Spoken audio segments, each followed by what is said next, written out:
No, the Marshawn Lynch still F's with me to this day. So in the Seattle Super Bowl. Yeah, and somehow Pete Carroll was coaching from then until now. Yeah.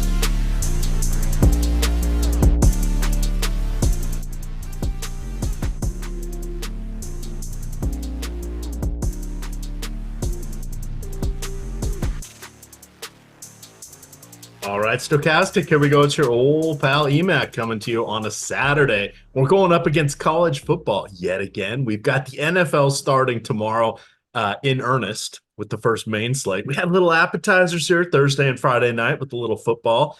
We've got our best ball contest kicking off. We've now learned that Jordan Love may miss 3 to 6 weeks with the sprained MCL. And football is back. So welcome aboard, everybody. Matt, we're going to go back to the more enjoyable, in my opinion, sport of baseball. Less full head-on collisions, less violence. You know, unless you're Robin Ventura, you may have something else to say about the violence in baseball. But here we are. What's going on, my friend? It's been a hot minute here. It's been a minute. We're going to be doing a show tomorrow as well, so we'll be talking to each other a bunch. Yeah, man, always happy to get on here and talk some MLB with you. I love college football. I watch college football. I bet on college football, but there is no college football DFS in Ohio. So I am not in those streets. When I'm in Florida, I play, but it's like just for fun because I can't do it for most of the year. But I still watch college football. So I know before you were saying something about college football, I have a feeling that had to do with lineups. I have no college football lineups, but I enjoy it. I have a couple wagers out there. So I'll be watching some tonight, also mixing in some MLB. How's everything going with you?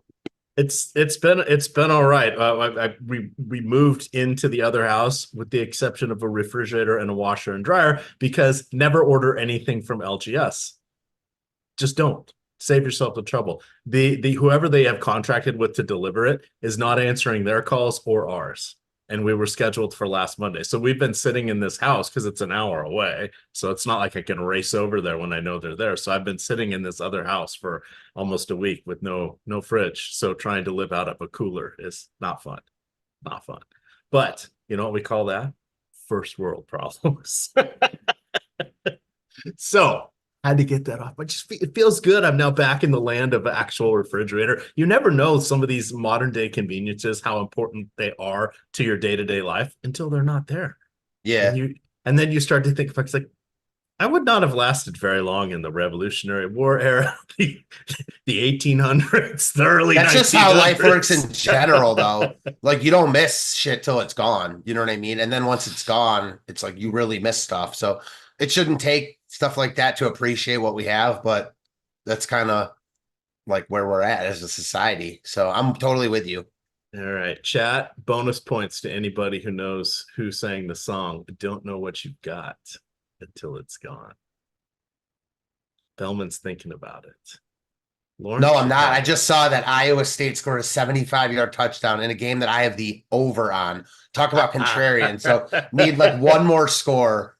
But yeah, 75-yard touchdown in that game is pretty wild. But no, Iowa State is always just chaos whenever they play each other. Well, Iowa, yeah, exactly. I'm not like privy to like old school rock and stuff. That's not my like repertoire, so I won't know it. I would say old school rock. Are you kidding me? It's the band Cinderella from the 80s. But this is going to blow everybody's minds. Today's music to the 80s was like the 80s music to the 1940s. That is wild. It's not like that. I feel like I know not what you so mean. Not so much here, right here. Time-wise, it's obviously that's true, but man, that's crazy to think about. Stop with that stuff. All right. Well, let's get into today's baseball. Baseball is timeless, right? Come on. Well, let's think of W.P. Kinsella, who wrote Field of Dreams, as well as the Iowa Baseball Confederacy, his lesser-known baseball book. All right. Let me get some stuff open here. I don't think we have any weather issues per se. There was one, the afternoon game, there was one that was delayed tonight. Everybody's favorite weather person says rain could happen in Boston. He suspects they will probably play through it. I haven't looked at the weather.com, weather in motion, the old radar. I will look at that. We're not playing pitchers from that game, or at least I'm not. Cooper Criswell and whoever is being run out there for the White Sox. I think it's Crochet. You never know where he's going to be with his pitch count. So it's one that if you cross that one off, it's not that big of a deal, because do you want the White Sox offense? Not really. Do you want to go against Garrett Crochet for 4 innings and then the White Sox bullpen? I could probably live without it. So that's where we are on that. Who do you have for your top pitchers tonight? We've got a plethora of choices, so much so that I wrote up 2 mediocre pitchers in the free Spotlight Stacks and Top Pitchers article today, Matt. So take it from the top, as they say in the business. Yeah, for me, I think the top is Dylan Cease. He's not in like the greatest current form, but his strikeout upside in this matchup makes him the top choice in my mind pretty clearly. There are like quite a few, I don't want to say like great options, but options on this slate.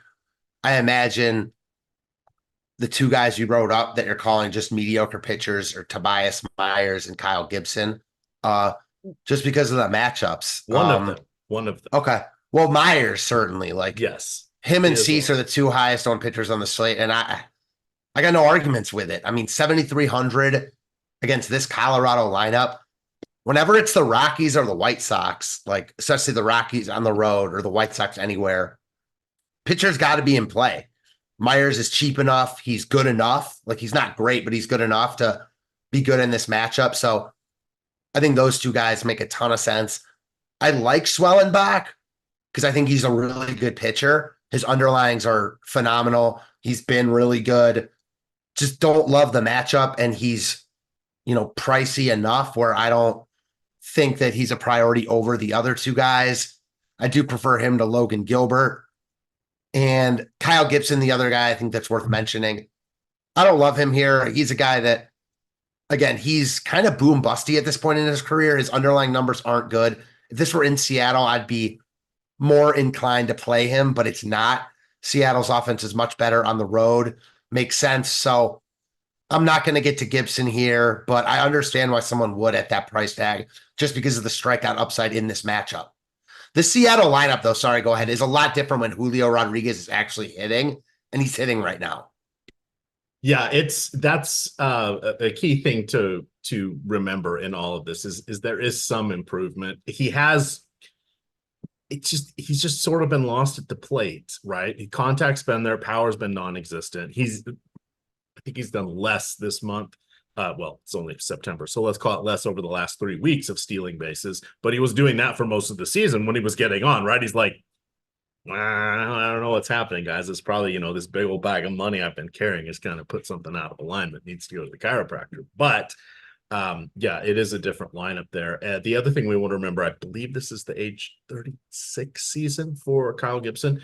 And strikeouts have never really been part of his game. So this is like, the immovable object, irresistible force, him going against Seattle. So that is, Seattle does have some power. They do have some good contact. So for me, that had me shying away from Gibson.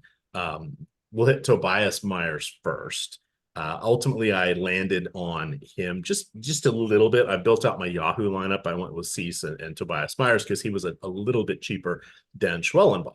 So we're looking at a couple of rookies here. The interesting thing about Tobias Meyer is how many teams and how long he's actually been in the league. He's only 25 right now, but he was drafted out of high school in 2016. So he was a 3rd-round draft pick by Baltimore.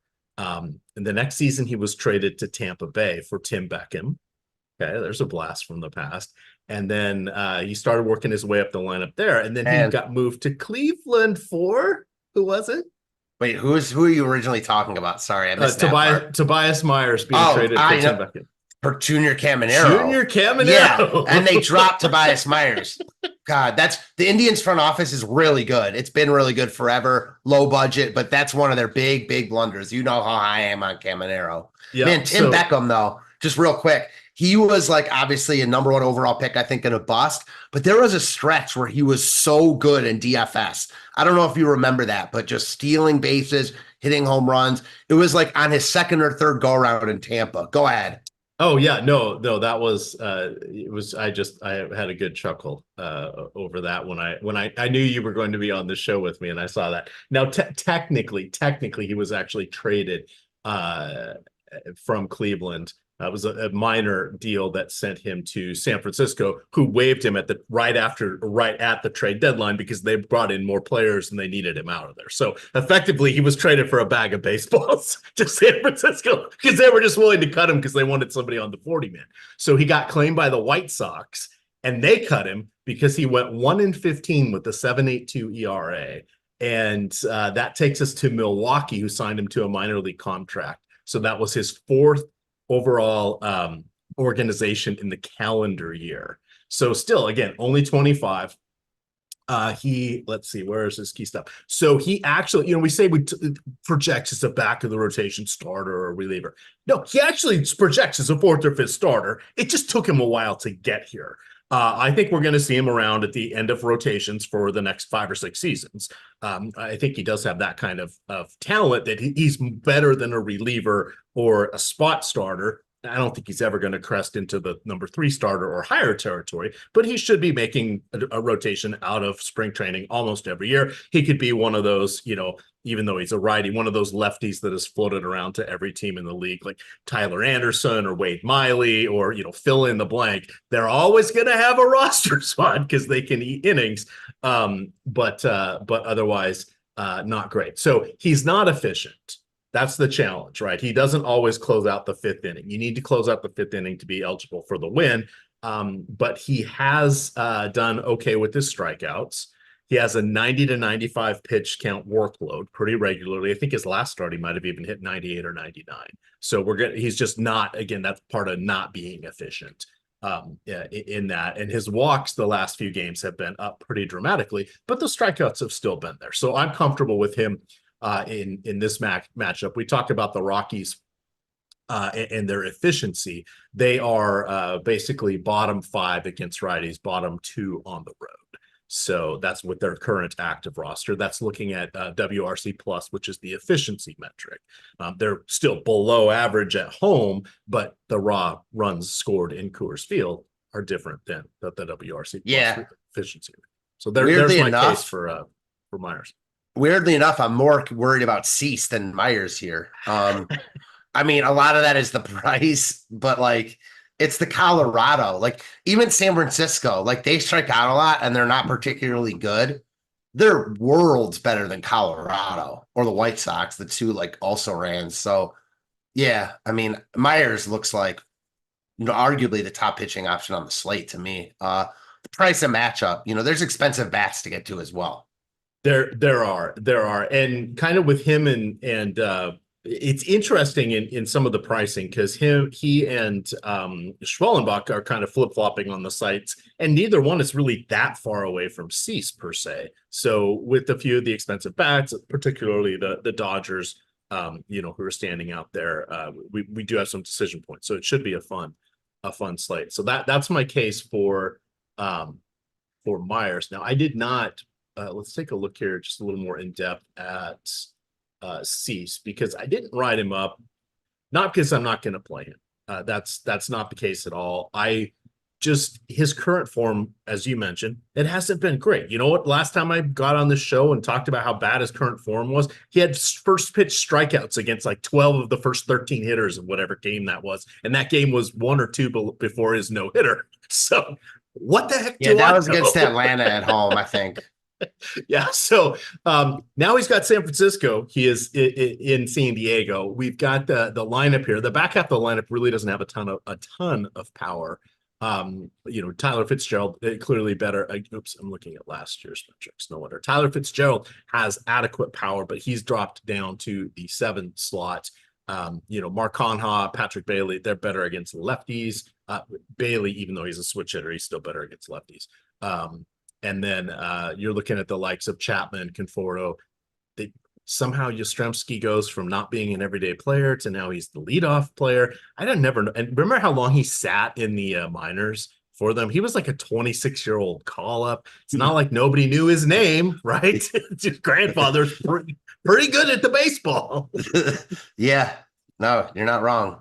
So it's just kind of interesting there. So ultimately, I think C's talent should win out, but you want like for sure quality start and like flirting with 8 or 9 strikeouts. And I don't know if that happens tonight for Cease, just based on current form. But he's still going to be him and Schwellenbach. Those 3 are going to be probably around 30 or 40% for me on DraftKings. So I hate to be Mr. Game Log Watcher, but Cease doesn't have over 20 fantasy points in 6 starts. And he's the highest priced and highest owned pitcher on the slate. So like that's at least worth bringing up. What is his? Do you have his game? Do you have his pitch count work log up?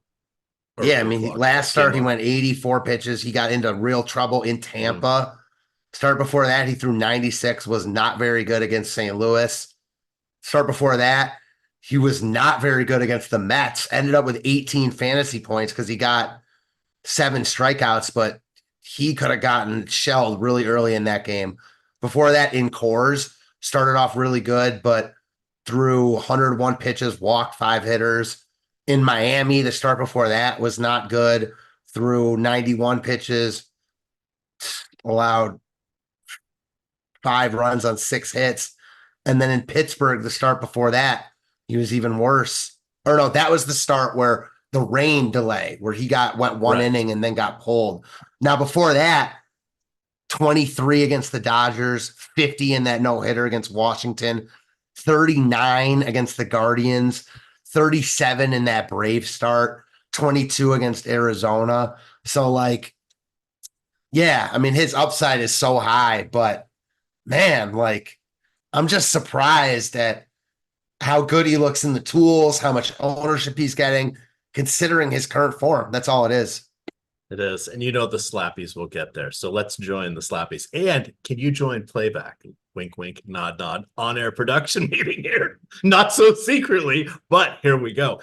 You know what's also not a secret? The amazing deal that we have right now at Stokastic. It feels like you guys are keeping it a secret. I'm not sure. This should be taking over the entire world. It's an insane deal. For $1.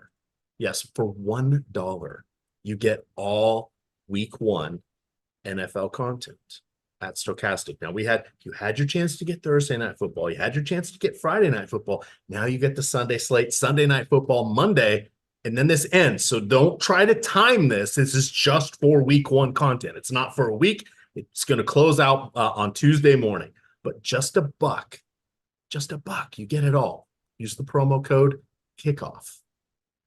All one word, kickoff. You get it all. The lineup generators, the sims, the top stacks tool, the leverage tools, everything for just $1. What are you waiting for?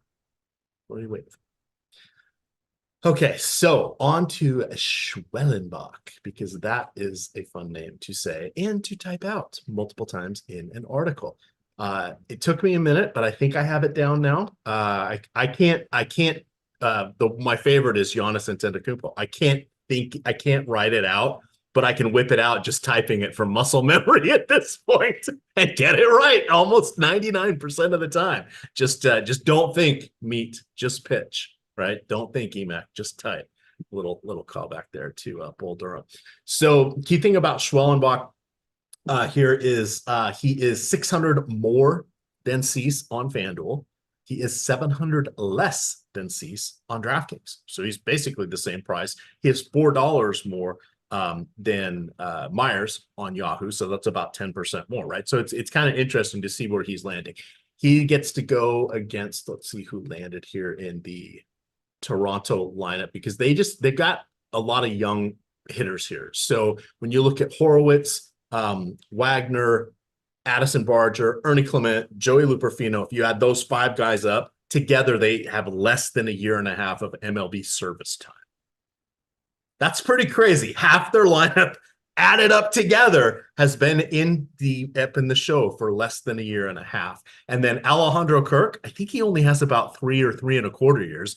He doesn't have a lot. So you got a lot of inexpensive players. And then I didn't even look at Nathan Lukes when I was checking this out this morning. And there's your leadoff hitter. Is that a made-up name? Nathan Lukes? I don't know. That's a little bizarre. Do you know about him, Matt? Is he some prospect? I know you know everybody. Yes. You have this Rolodex. Not that anybody knows what a Rolodex is, but we used to throw our rollies up high. People don't know what a Rolodex is anymore? I don't think so. Damn. Chat, is there anybody under the age of 30 that knows what a Rolodex is here? There's got to be parents and stuff. So maybe I asked, not so. I laughed because this is like 5 years ago. I worked with two young women that were in our office, and they were shortly out of college. And I would tease them because I would say, together your guys' age and your weight doesn't equal mine. And I was at once a week or so, I'd come up with something. I'd ask them about it. They knew what it was, and so I said something about a Rolodex. One of them thought it was a watch. And then because of Rolex, I'm like, come on, you are very smart and you're college educated and you're going with a watch. No. And then the other one couldn't think about it. And then I told her what it was. And she's like, oh my God, my dad used to have one of those on his desk. I would just spin it around. We thought it was so much fun. And here the cards all flap. And I'm like, yeah, there you go. Mike's showing it on screen. I'm just like, God damn, I'm old. That was 10 years ago. I'm even older now. So there we go. But like in the Schwellenbach here, solid strikeouts. Walks have been actually better than advertised. So he's done everything right now slightly better than advertised. I love how you asked me a question about Nathan Lukes, and then you just went all the way back. I couldn't remember where we were. I couldn't remember. Back to Nathan Lukes, please. Yes, pause. We'll take that out in production. We'll change the sequencing. So I like Schwellenbach here. Again, I don't love the matchup. Toronto's been feisty lately. They're not striking out a ton. Their lineup is full of young guys, but Schwellenbach's also really young himself. This is his first season in the majors. So yeah, I don't think it's like much to really consider as far as that goes. As far as Nathan Lukes goes, I'm playing a little bit of him. Not like a huge prospect with like high prospect ranking or pedigree, but was hitting really well in the minors, has been pretty good since being called up. So leading off at 2,300, I'm in. Now, I could decide to play Schwellenbach over Cease, then I'm probably out. But, man, the upside of Cease is just hard to ignore in this spot at home, et cetera, et cetera. All right. So chat also, now they're saying, could you remember a Thomas guide? So a Thomas guide was like this, it was probably like a 12 by 12, maybe flip book map, that you would look at a smaller map on the front of whatever it is, usually by city. So it was used a lot for real estate or if you had to drive around a lot. So what it was is you'd find the little square and the number that was where you wanted to go. And then you'd flip this over to that section of the city. And then it would be a more expansive look at it. This was, I mean, we didn't even have, what was the stuff they used to have? Not TripAdvisor, the Google Maps. What was before Google? MapQuest. There was yes. MapQuest. Yeah. Having to print out the directions. Yeah. Having to print out the directions. Yeah. This was even well before MapQuest. We were still using Rolodexes when we used the Thomas guide. But I worked for a real estate company. And so if you were like, the boss would say, okay, I need you to go check out whatever.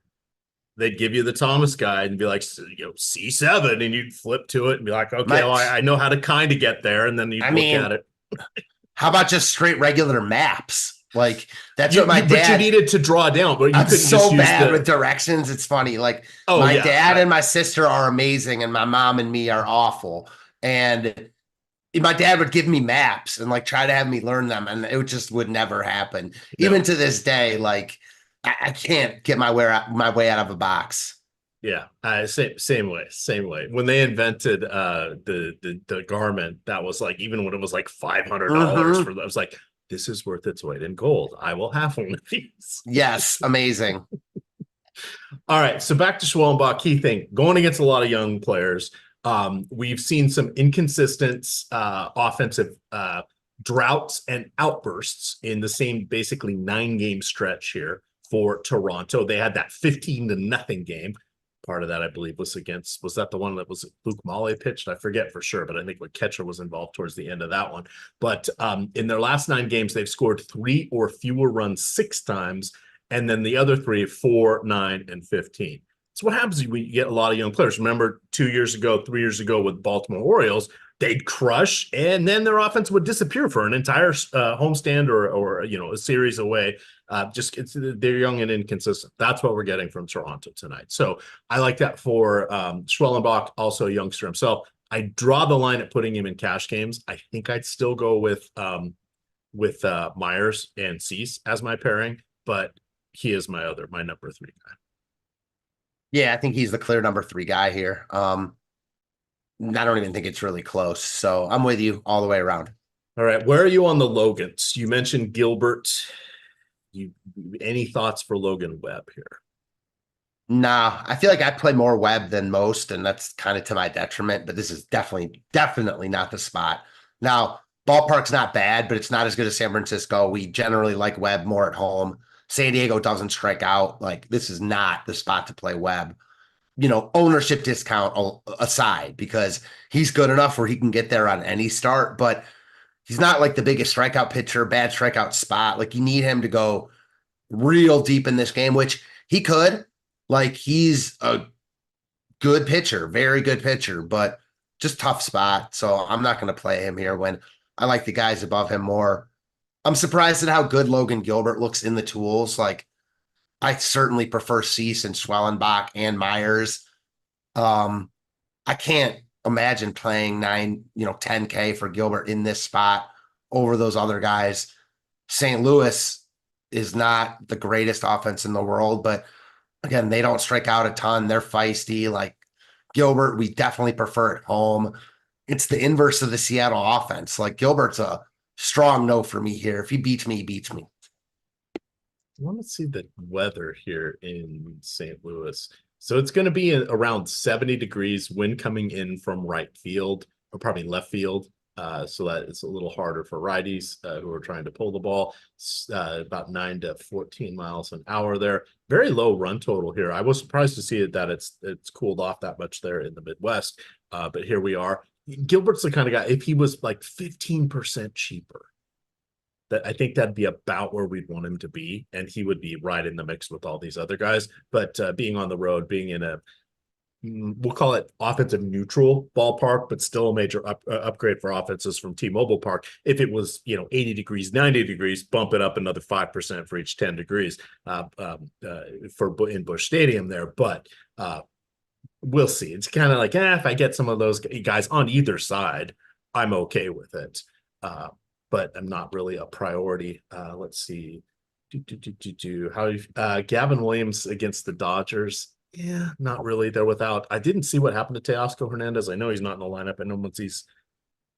They said he's not going on the DL, though. I think he fouled the ball off his foot. He's Okay. supposed to return Monday, but he's not in there today. But still, Gavin Williams in this spot, he's cheap enough and talented enough where, again, he's the kind of guy that's, when he's under 7K, it's always in play. If you're 150 maxing, certainly. But man, I'd much rather play Dodgers bats against him than him himself. Still hot in LA, so no thanks. All right. Key sponsor for tonight, Underdog. If you guys missed out on the best ball contest, not to fear. They have all sorts of in-season best ball going to the end of the season. They have short, contained best ball for NFL. They've got best ball for the other sports, but NFL, of course, is king at this point. They've got all the pick'em contests up there, or all the pick'em options. If you jump in now, you can still get a discount on college football player that goes off at 7:30. The name is escaping me, but that's available. You also there's also one for everybody tomorrow for NFL. If you sign up, and they will give you through the link in the YouTube description here. Mike's dropped that into the YouTube chat as well. You will get a 50% deposit match up to $250. That means if you put in 500, they'll give you $250. You put in 100, they'll give you 50. You put in 25, they give you $12.50. Those funds come out first. but you can have a lot of fun there with the pickups. They also have what they call, I believe it's the Battle Royale. I was going to say the Gladiator. It's the Battle Royale because that's the weekly drafts that are in large field tournaments for Sunday football. So they have all sorts of formats that you guys can play, daily drafts in all of the major sports, but all sorts of different football iterations. So you definitely want to check that out. That is at Underdog Fantasy. Are we ready to talk about the hitters, Matt? Yeah, I think so. I mean, pitching's pretty easy on this slate because the options that are getting the ownership are just the clear top options. So yeah, let's move on. Who is your number one stack, good sir? Is it going to be the Dodgers? Is it going to be the Brewers? Do you like the Twins? What do we got here? I like 3 stacks a lot. You named 2 of them. Actually, I like 4 stacks. You named all 3 of them, and then I'm going to add in the Red Sox. So I think my favorite stack, like ownership considered, is Boston. They're just coming in way lower than they should be against Carrot Crochet, who, still has high upside, but hasn't been the same since all this trade deadline stuff went down. And he's going 4 innings max anyways. So then you get at least half the game of this White Sox bullpen. So I like Boston a lot. I like Minnesota a lot. Alec Marsh, not someone I'm scared to pick on. Minnesota guaranteed the full 9 at bats. I like them quite a bit. And then Milwaukee and the Dodgers. I mean, Milwaukee has been really good. They're affordable. They're facing Ty Block and Colorado's bullpen at home. What's not to like? And then the Dodgers, Gavin Williams is the best pitcher of the bunch that these teams are facing, but the Dodgers are a much better and much higher upside offense than Boston, Minnesota, or Milwaukee even. I mean, it's not even close. Like the Dodgers are like the Phillies in that they've got guys that hit home runs and they also run. So the Dodgers are always going to be up there. Gavin Williams has been good, but he's also gotten into trouble. And this is not a lineup you want to get into trouble against. The Dodgers are really hard to get to because they're so expensive, but I do like them quite a bit. If I were ordering them, it would probably be Boston, Milwaukee, Minnesota, the Dodgers. All very close, though. All righty. Why is this not working?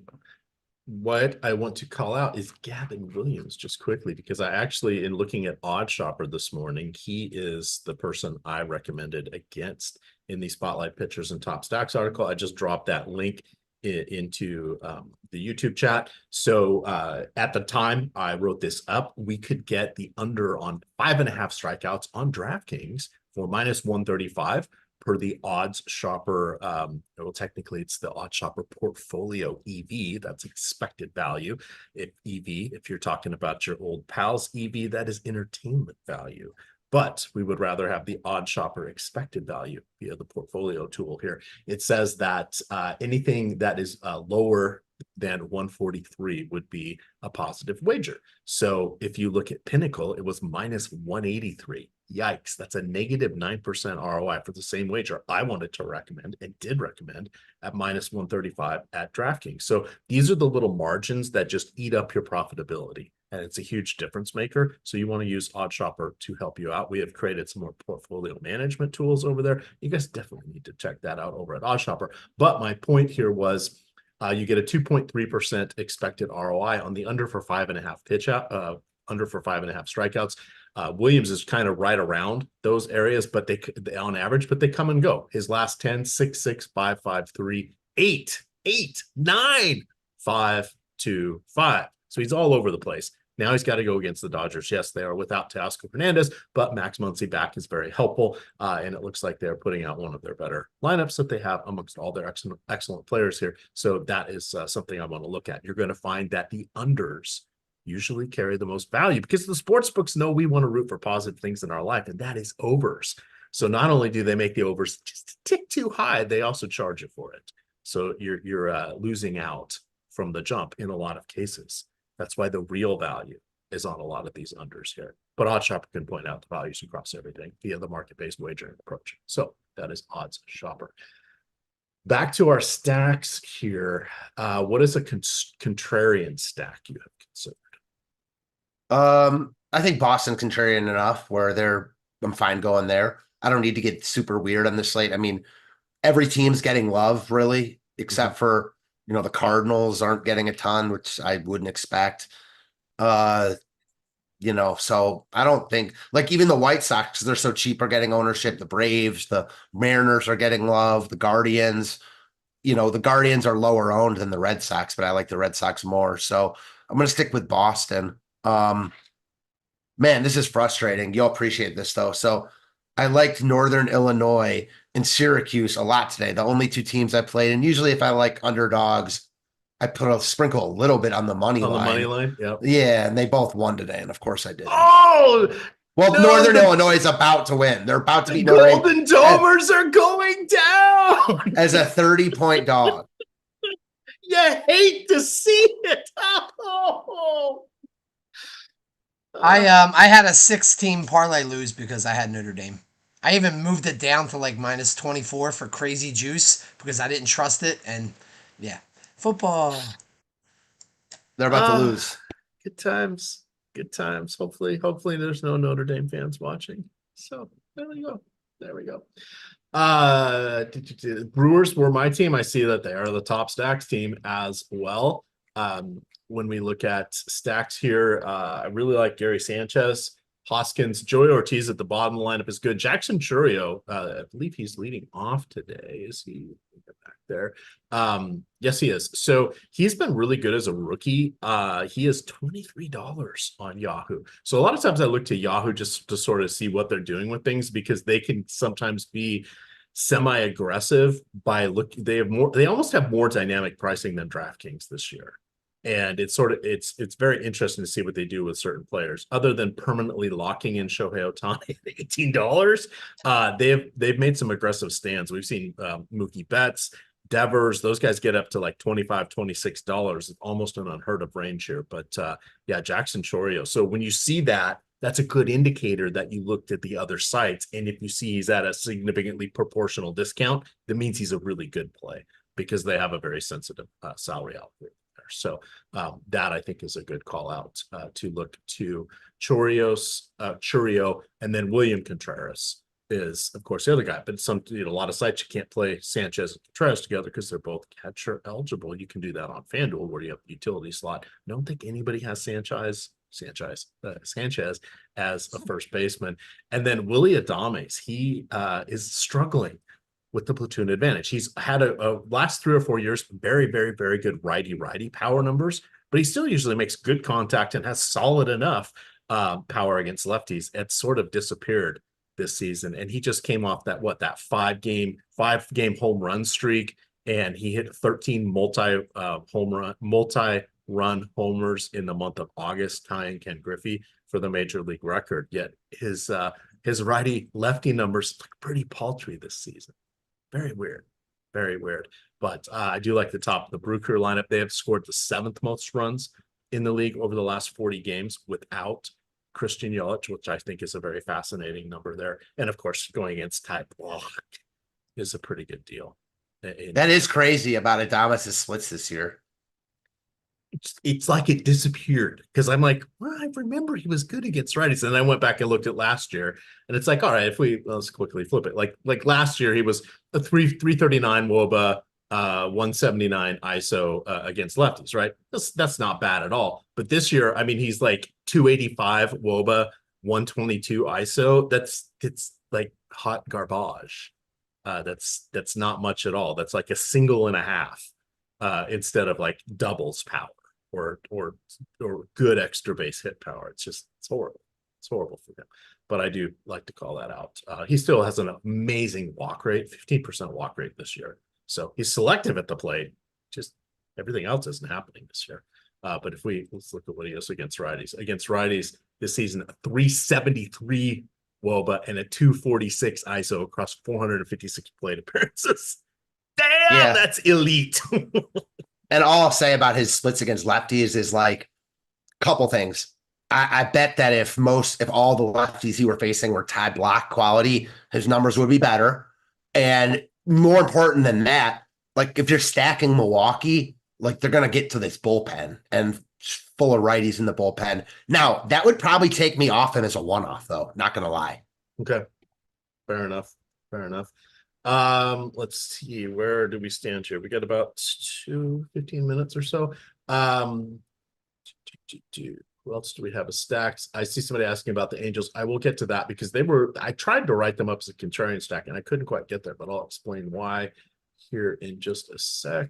The Rangers were the other team that ultimately ended up making my article, but as I dug through it, and I want to see who officially made the lineup here.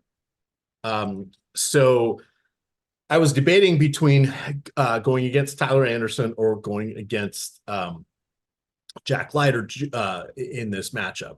And it's hot-ish in Anaheim. It's going to be in the mid-80s around first pitch today. What do I remember? Texas. Oh, I'm sorry. Is it? No. Shit, it is in Texas. Yep. I'm sad. I don't know if the roof is open or closed in Arlington.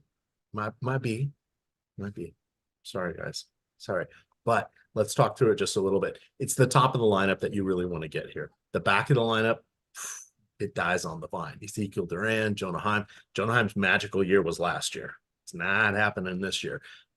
Nate Lowe, he is okay at contact in lefty-lefty matchups, but the power's not there.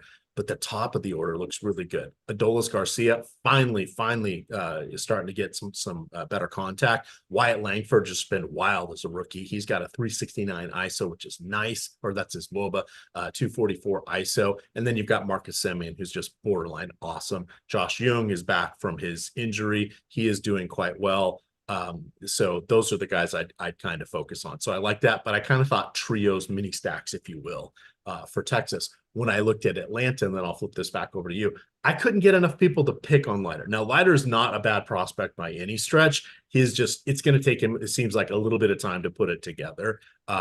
His uncle pitched in the league. His dad pitched forever in the league. His cousin pitches in the league. So he's got the family bloodlines, right? The thoroughbred picture, if you will, but his strikeouts have just not really come through at all in the show. He's kind of like that quad A pitchers, proof most of what he needed to do in the minors, but this is the adjustment period, right? Some people make it faster than others, and he seems to be struggling a little bit.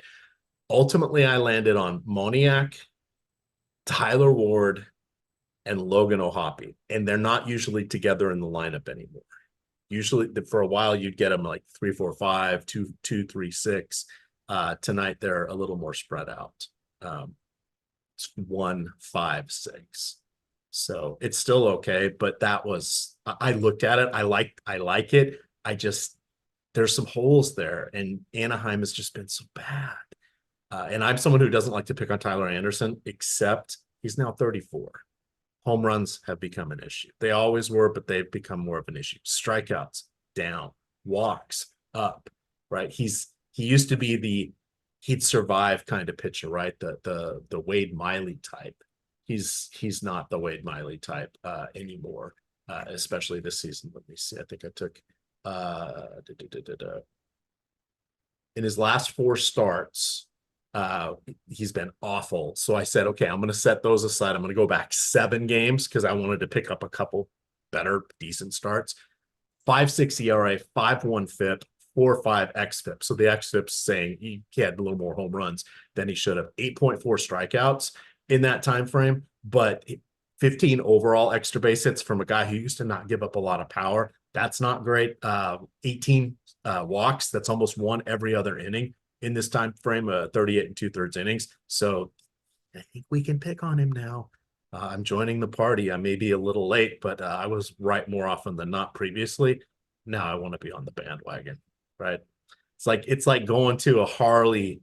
You're familiar with Harley Davidson motorcycles. Kind of a rough crowd tends to ride on. You actually kind of look like you probably ride Harleys. So you go to I'm not a rider. A Harley rally, right? You go out there and what do? They've got a Kawasaki or a Honda or whatever it is. I just told you I couldn't find my way out of a box, and now you're saying I'm a Harley guy. I mean, you got to at least be riding with the crowd, man. If you're riding on the streets, you got to have some sense of direction. I feel like if you're not good with directions, like you're not meant to be in a bike club. So that, if you go to those, and I friends of friends, I can't.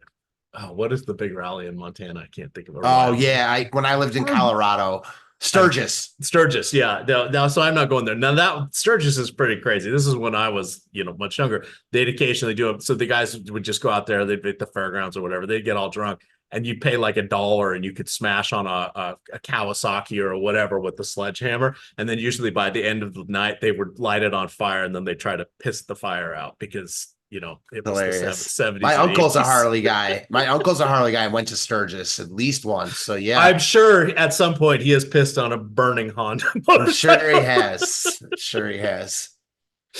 All right, back to baseball here, keeping it PG-17, I guess. Anything else? We don't have much of a late slate here. I had started on the path to say almost everything goes off in the first hour. 6 of the games. Let's see, 2, 4. Yeah, all but 2 of the games go off. It's in 7 o'clock. There's the 8:40 game in San Diego, and then 9:10 in Los Angeles. So you want to remember it's 3 hours early over there. So they're kind of early evening games. So it's going to be a fun one here. What do you have for wrapping things up? The one team we didn't really hit on was the Minnesota Twins. Yeah, I love the Twins here. They might be my favorite stack. Marsh is not good. I like the way this lineup sets up. Marsh is not good against righties or lefties. So I'm fine with both sides here. Julian leading off, looks like one of the best value plays on the slate. I'm sure he'll be owned, but he deserves to be. You briefly talked about the Angels. I'm not on them here because I respect Leiter, and I actually kind of like what I've seen from him. I'm also not playing Leiter, but I think I'd be on the Leiter side over the Angels. Leiter has big time strikeout upside in this matchup at his price point. It's risky, and I understand getting to the Angels, but Leiter's cheap enough where I think both sides are firmly in play. I'm not going to get to either. That might be a mistake though, just because both sides have a lot of upside. So as far as the Twins go, I like them quite a bit. All is said and done, they're right up there as one of my favorite stacks on the board. You look at Marsh's Savant page, it's all blue. It's what you like to see when you're taking a stack against a pitcher. All right. Are you ready for fun here? You said the lighter side. So of course I have to think of light beer and back to Harley Davidson. Did you know for a while they made heavy beer as an actual branding thing? This is before craft beers and all that stuff, but during the light beer phase, Harley Davidson actually came out branding. I think this was mid 80s. Mid 80s sounds about right. I wasn't old enough to drink at that point. I'm sorry. I've always been old enough to drink because I've been here forever. But I do remember some sort of campaign for heavy beer. So there you go. Full circle here. I do not remember that. All right. On screen. What? On the screen. There you go. There you go. The Harley Davidson heavy beer. It didn't catch on, surprisingly. That's the dumbest thing I've ever seen. Marketing gimmicks. Coke, what is it? Pepsi Crystal or Crystal Pepsi? I remember that. Yeah, because they wanted, oh my God, it's that you want to have something crisp. So we're going to make clear, but it tastes like Pepsi. I remember that. Yeah, I do remember. Oi, Tab before Diet Coke existed. I do remember Tab. that. Diet Right. So yep, Diet Right. I knew you were about to say Diet Right next. I was thinking all the ones my mom had in the house. Yeah. And we get yelled at for drinking. It's like, no, you need to drink the Cragmont store brand Pepsi or Safeway brand sodas. You get like Blackberry, and their Mr. Pibb was called Skipper or whatever. Yeah. Right. Everything just a little different. I forget what Mountain Dew was. They still have those. It's like some Mountain Vista or something like that. It's just good times. All right. What do you round out the slate? So we've got about 4 pitchers at the top. Where are you on Cease now? Are you going to put Myers or Schwellenbach above Cease, or are you still kind of going with Cease? It's all a whisker between each of them. Yeah, agreed. For me, Schwellenbach's third. I'm going to go Myers at his price first, then Cease, but Cease is the highest upside. I'm going to play him here. Again, I just don't think this San Fran lineup is it's just a really good spot for Cease. So I'm going to play Cease here. I'm going to play Myers. I'm not going to play Schwellenbach. He's the third man out for me. And that's a pretty big drop off. As far as stacks go, my 4 favorite stacks are the Brewers, Dodgers, Red Sox, and Twins. Like a bunch of good spots though outside of them. The Guardians, Angels, Mariners, Braves, White Sox are all in good spots, and on a lot of slates would be getting a lot of love. Those teams are also getting enough love on this slate where the top teams aren't getting a ton of ownership. So I like the top 4 teams in the top stack tool. It just happens to work out that way. I'm going to change and say that my favorite is Minnesota. I said Boston before, but I'm going to pivot to Minnesota. I still like Boston a lot, but I like Minnesota slightly more. All right. Before we get to our home run calls, I want to remind everybody again, promo code KICKOFF gets you all stochastic week 1 NFL content. Just week 1. We're getting you, let you in behind the curtain, and then this one's going away. But you can test everything out for $1.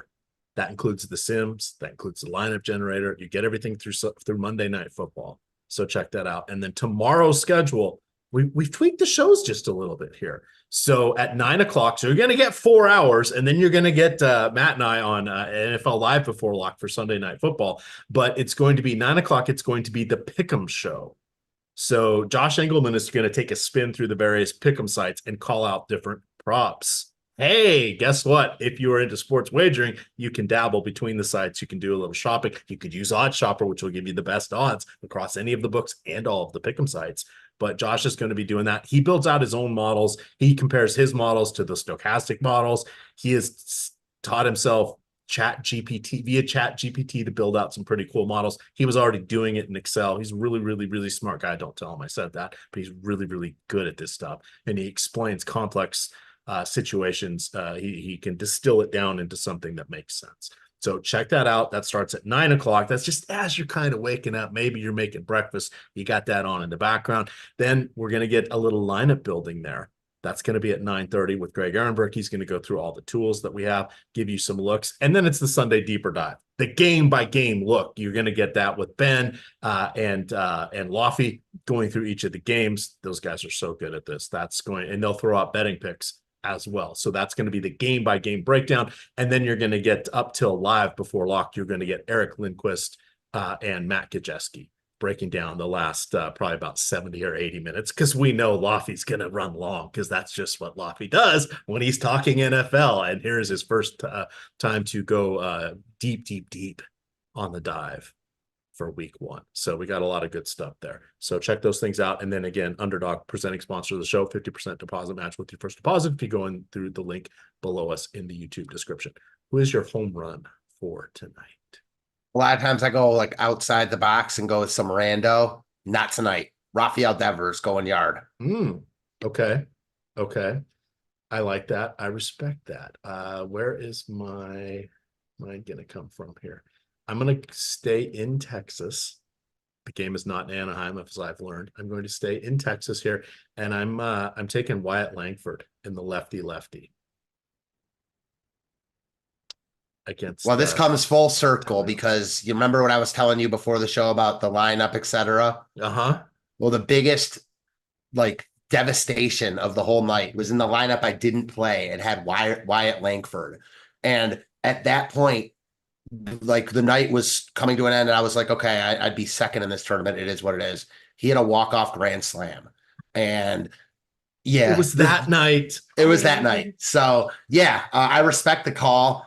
But his name and I had no knowledge of the I know. That's why it's just funny that it's come full circle. So yeah, I respect the call. He's obviously very good at the baseball. He indeed is good at the old baseballs. But with that, we've got about just under 10 minutes, 9 minutes now to get your lineups in. I got to run my contest sims here for Stochastic. But I want to thank everybody for being here on a Saturday night. Hit that like button. It does help us. We're going to continue to be here throughout the regular season for Saturday night. Remember, you got to get your fix for MLB right now, because tomorrow, pretty much maybe 50K across every site combined. The sites have learned that nobody plays MLB. Look for their overlay. Sometimes Yahoo goes a little big on the bigger, and just people don't get to it. But check that out for your fun for MLB, but don't let it get in the way of you chasing that NFL overlay. But follow Matt over there on Twitter at Fantasy Tips Matt. You can find me at EMac DFS, and of course, it is stochastic_COM. See you guys tomorrow morning, 9 a.m. right here. With that, gamers, good luck.